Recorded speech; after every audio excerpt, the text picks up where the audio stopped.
Всем привет! Хочу с вами поделиться, с каким явлением в этом году столкнулась. Может быть, у кого-то еще такая же ситуация, поэтому будет полезно.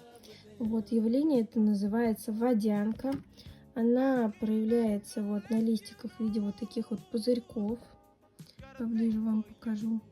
Это, не прям так страшно, вот, это не вирус, это явление, которое появляется из переизбытка влаги или наоборот из-за пересвета.